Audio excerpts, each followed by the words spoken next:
Hola a todos, el día de hoy vamos a hacer un repaso al curso de Historia y Geografía. Vamos con las preguntas de Historia Universal. Nos dice, tras las guerras médicas, Atenas obtuvo el dominio del mar Egeo, creando un imperio expansionista que atentó contra los intereses de otras polis, es decir, otras ciudades-estado. Entonces podemos decir que una de las causas de las guerras del Peloponeso fue, digamos, para empezar, las causas de la guerra del Peloponeso fueron la pugna, es decir, la hegemonía del mundo helénico, los afanes expansionistas de Atenas por dominar el Golfo de Corintos. Entonces la respuesta será acá la rivalidad entre Esparta y Atenas por la hegemonía del mundo helénico. La letra E es la respuesta. Vamos con la siguiente pregunta. Indica lo verdadero o lo falso con respecto a los griegos. Los griegos fueron los primeros que explicaron el mundo mediante la ficción. Esto es incorrecto. Luego, la civilización griega consolidó su desarrollo a partir de la formación de las polis, es decir, las ciudades-estado, verdadero. Luego, los griegos crearon 3 estilos u órdenes arquitectónicas, eso también es verdadero. Luego, los micénicos poblaron la isla de Creta, esto es incorrecto. Luego, los griegos practicaron la religión politeísta, que tuvieron varios dioses, verdadero. Entonces, la respuesta acá es la letra A. Vamos con la siguiente pregunta. Toda tenencia feudal comprendía un dominio más o menos extenso en la cual se ejercían unos poderes, se percibían unas prestaciones y se llevaban a cabo unos cobros en especie o metálico a costa de campesinos que trabajaban en él. Al señor se le debían asimismo algunos servicios en trabajo o corveas ejecutados en las tierras de la reserva señorial.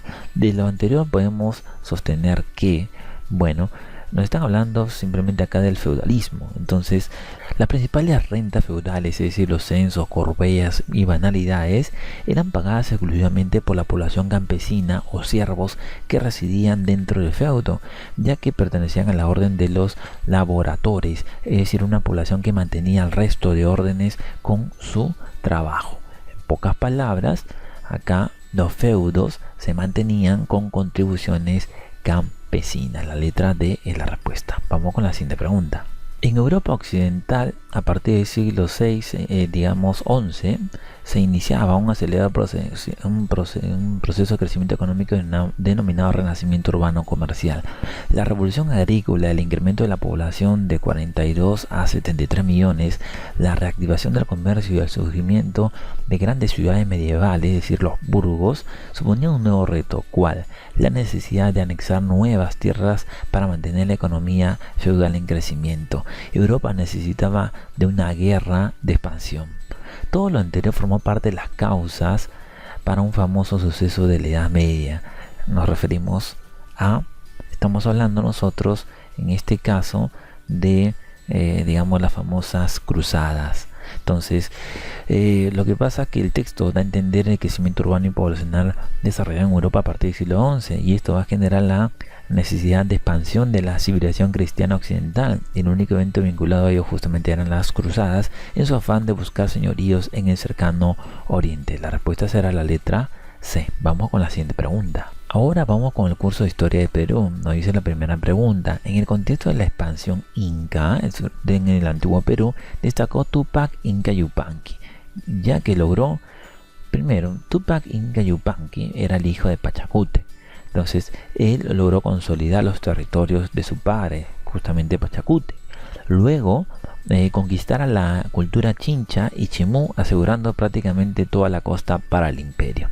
Entonces acá la respuesta será justamente que Túpac Inca Yupanqui logró las mayores conquistas territoriales. La letra B es la respuesta. Vamos con la siguiente pregunta. En el sistema social incaico destacó el curaca, el jefe de una de las etnias que componían el imperio inca.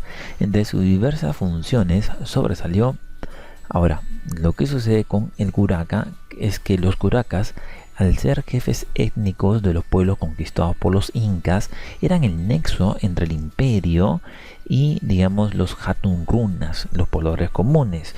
Cuando el inca necesitaba el servicio de su población, los curacas tenían una gran capacidad de organización para poner en marcha esa mano de obra. Entonces, ¿por qué sobresale, digamos, el curaca entre otras funciones? Por organizar a la población en la obtención de recursos. La letra E es la respuesta. Vamos con la siguiente pregunta. La evangelización católica en los Andes peruanos está relacionada en sus orígenes con el acto mismo de la conquista, que se produce a partir de 1532 con la presencia de Francisco Pizarro y sus compañeros. Ya sabemos que la justificación de esta conquista está dada por el afán de atraer almas a Dios y a civilizarlos vía su conversión en vasallos del rey. Las bulas alejandrinas como la legislación indiana están plagadas desde el inicio de este justificante.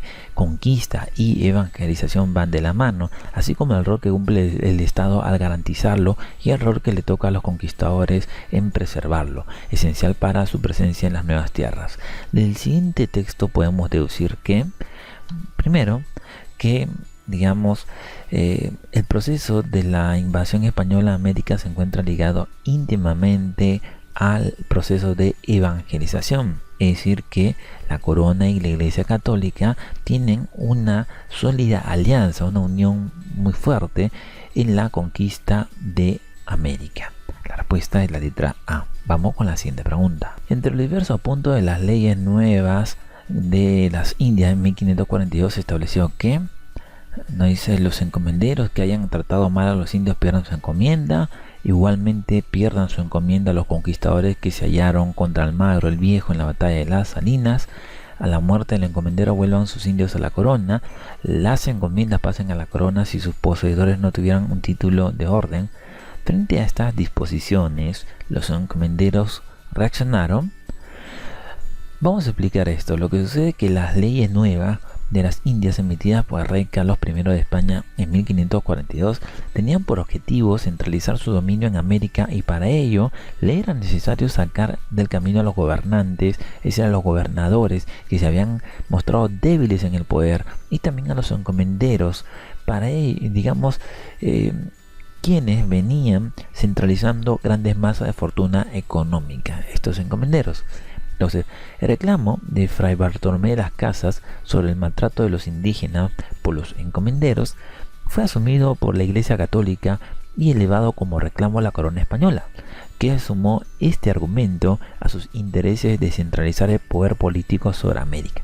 Entonces, un argumento justamente fue este maltrato de los encomenderos a los indígenas, y este mensaje llegó gracias al reclamo de Fray Bartolomé de las Casas. Entonces, las medidas de las coronas afectaban, los intereses de los encomenderos, y por ellos estos encomenderos se van a rebelar.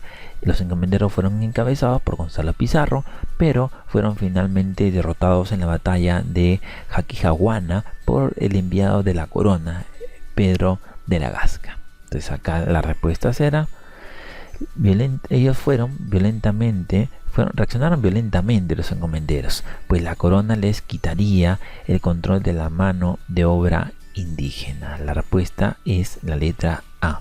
Vamos con la siguiente pregunta. Al ejecutarse las leyes nuevas en América se llevó a cabo un proceso de cambios dentro del virreinato del Perú. Ello se logró con las reformas toledanas, que tuvieron como principal objetivo. Lo que sucede es que el rey de Toledo tuvo como principal objetivo una organización más sólida y ventajosa del virreinato del Perú, para así obtener mayores beneficios para la corona española. El principal punto en dicho proceso fue la mejora de la explotación de las minas de Potosí, obteniendo con ello aplicar nuevas técnicas y explotar el centro minero complementario de mercurio en Castro Virreina. Ello no se podía hacer posible si no se tenía una alta disposición de mano de obra indígena, para lo cual se llevó a cabo el sistema de reducciones y la mita minera. Con respecto a la centralización del poder, no se podían tener fisuras entre las medidas destacadas. Aquí se encuentra la anulación, por ejemplo, de la rebelión indígena de Túpac Amaru I y la instauración del Tribunal del Santo Oficio. Entonces acá estas reformas tuvieron como principal objetivo la reorganización y centralización del poder en el virreinato del Perú. La respuesta es la letra C. Vamos con la siguiente pregunta. Ahora vamos con la pregunta del curso de geografía. Nos dice: el relieve terrestre presenta actualmente diversas geoformas y estructuras geológicas como fallas, montañas, volcanes, graben, cordilleras, etc. En la historia de la Tierra, a través del estudio de las rocas y fósiles, se pueden identificar restos de antiguas geoformas y ambientes similares a las actuales, pero en diferente ubicación y distribución. Lo que podríamos definir como paleorrelieves o paleoambientes. Estas evidencias de geoformas actuales y pasadas en el tiempo geológico demuestran. ¿Qué es lo que demuestran? Lo que sucede es que la historia geológica demuestra la historia de una constante construcción y destrucción de relieves debido a la geodinámica interna y externa, es decir, a la constante construcción y destrucción de relieves debido a la geodinámica. La respuesta es la letra C. Vamos con la siguiente pregunta. Una de las aplicaciones científicas de la presencia del actual volcanismo subandino en el Perú es que se encuentra relacionada principalmente a la actividad de. Lo que sucede es que la presencia o no de volcanes en Sudamérica estaría asociada a la geometría de la placa de Nazca, que subduce por debajo del continente. De ahí la ausencia de actividad volcánica reciente en las regiones de subducción subhorizontal y la presencia de un gran número de volcanes en regiones con subducción normal. En el Perú, la cadena volcánica está constituida aproximadamente por 50 volcanes entre activos e inactivos, y todos se ubican en la región sur del Perú, sobre la cordillera occidental. Esta región se caracteriza por presentar más subducción de tipo normal, es decir, todo esto está vinculado, como hemos explicado, a la placa de Nazca. La respuesta es la letra A. Vamos con la siguiente pregunta. Dos alumnos debaten en la clase de geografía acerca de la notoria diferencia de coloración del suelo y la costa y la selva. Desarrollando diversas hipótesis, llegan a la conclusión de que el principal factor que causa la diferencia de coloración en los suelos de las regiones mencionadas es la distinta intensidad del proceso de. Lo que pasa es que los colores de los suelos de la costa y selva reflejan, en el caso de la costa, una menor actividad de meteorización química por el tipo de clima subtropical con escasez de lluvias. Los suelos de la selva, por el contrario, están sometidos a mayores procesos de meteorización química por la mayor intensidad de precipitación pluvial asociado al clima tropical. Entonces la respuesta acá será la meteorización química, la letra E. Vamos con la siguiente pregunta. La formación de morrenas las encontramos ubicadas en ambientes que pertenecen a regiones andinas, por lo que son originadas por un proceso de. Lo que sucede es que estamos hablando en este caso de una agradación glacial.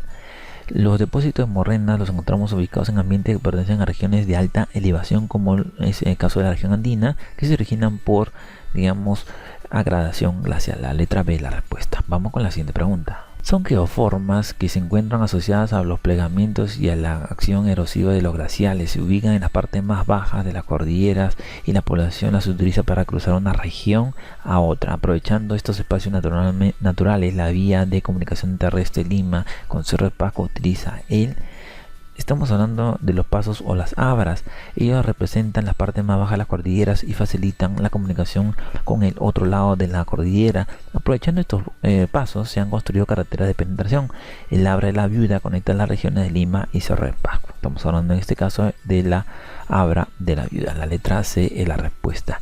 Esperamos que les haya gustado este video, esperamos sus comentarios, sus sugerencias, y los invitamos a que se suscriban a este canal para que puedan ver todos los videos que tenemos por ustedes. Gracias a todos.